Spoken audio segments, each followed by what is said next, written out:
सिकटा विधानसभा के Rampurwa high school मैदान में आज ऐतिहासिक नज़ारा देखने को मिला। मध्य प्रदेश के मुख्यमंत्री मोहन यादव जी हेलीकॉप्टर से यहां पहुंचे, जहां उन्होंने समृद्ध वर्मा के समर्थन में जनसभा को संबोधित किया।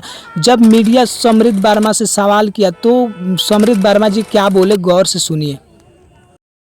पहला सवाल यह है कि जनता आपसे जानना चाहती है कि चुनाव लड़ने का असली मकसद क्या है, सत्ता में आना या व्यवस्था बदलना? चुनाव लड़ना हाँ। का सबसे बड़ा मकसद होता है कि किस तरीके से सरकार की जो सबसे अच्छी नीतियाँ जो ऑलरेडी हैं वो किस तरीके से हर जनता तक पहुँचे। पिछले बार के जो विधायक हैं, अगर हमारी इसीलिए हम आके लड़ते हैं कि अगर उनके माध्यम से जो सही काम नहीं हुआ है तो हमारी इच्छा होती है कि अगर हमें मौका मिले तो हम वो सारी नीतियाँ, क्योंकि देखिए नीतियों की कमी नहीं है, नीतीश कुमार जी ने इतनी नीतियाँ लाई हैं, लेकिन किसी माध्यम से मुझे लगता है सिकटा मैनाटार में वो सारी चीज़ें ढंग से पहुँच नहीं पाई हैं। वो जो डायरेक्ट बैंक अकाउंट से जो पहुंचा है उसके लिए तो मैं धन्यवाद देना चाहूँगा मोदी जी, नीतीश जी को, कि आपकी वजह से एक बहुत बड़ा बदलाव हुआ है कि सारी चीज़ें अब जनता तक पहुंच रही हैं। लेकिन फिर भी कुछ ऐसी चीज़ें हैं जो डेवलपमेंट विकास की चीज़ें हैं जो अभी भी रुक जाती हैं। इसीलिए अगर अच्छा नेतृत्व मिले जनता को और जिसके लिए हम लड़ाई करते हैं, हम वो सारी नीतियाँ इन तक पहुँचा पाएँ ईमानदारी से, उसी के लिए इलेक्शन लड़ा जाता है। आज चंपारण पिछले कई सालों से सिकटा क्षेत्र में विकास को लेकर लोग नाराज है, आप किस मुद्दे को सबसे पहले उठाना चाहेंगे?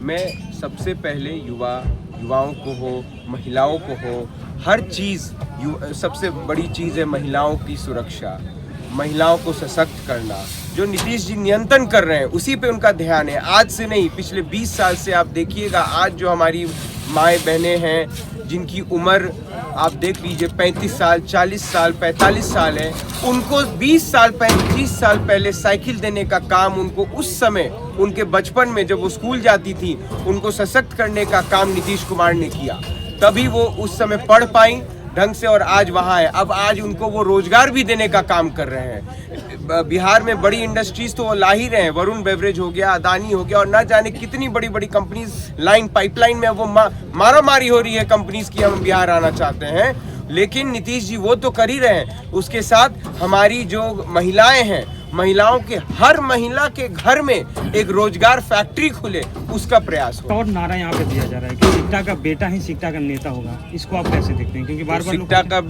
बेटा ही सिकटा का नेता आपके सामने बैठा है। वाह। बिहार का सबसे महापर्व छठ सामने है, उसके लिए क्या कहेंगे? उसके लिए मैं बहुत बहुत बधाई देता हूँ पूरे सिकटा मैनाटार चंपारण को। और जिला अध्यक्ष जी से भी 2 सवाल किया जाए, हमारे जेडीयू के जिला अध्यक्ष। पश्चिम चंपारण में हमारे 9 विधानसभा क्षेत्र हैं और 9 विधानसभा क्षेत्रों में हमारे एनडीए के प्रत्याशी लड़ रहे हैं और उसमें हमारा सिकटा से समृद्ध वर्मा जी रिकॉर्ड मतों से जीतेंगे। ये हमारे 2 जगह से हमारे जो एनडीए गठबंधन तो 9 विधानसभा से लड़ रहे हैं, लेकिन 2 जगह हमारे नीतीश कुमार जी के कैंडिडेट आपको सिकटा से और वाल्मीकि नगर से लड़ रहे हैं, जैसे कि हॉट सीट बन गया। आप जानते हैं कि ये दोनों हॉट सीट है और दोनों हॉट सीट हम लोग रिकॉर्ड मतों से जीतने जा रहे हैं। तो और कोई ऐसा सीट नहीं है, पहले भी हम लोग यहाँ आपको 9 विधानसभा में हम लोग 8 विधानसभा सीट पर एनडीए की जीत हुई थी। एक हमारा जो था सिकटा लूज किया था और उसी का नतीजा है कि सिकटा काफ़ी पीछे रह गया विकास के मामले में। अब फिर यहाँ के लोग जागरूक हो चुके हैं, यहाँ के नौजवानों ने यह संकल्प लिया है कि 2025 225 फिर से नीतीश, इस चीज़ को हम पूरा करेंगे और सिकटा रिकॉर्ड मतों से जीतेगा।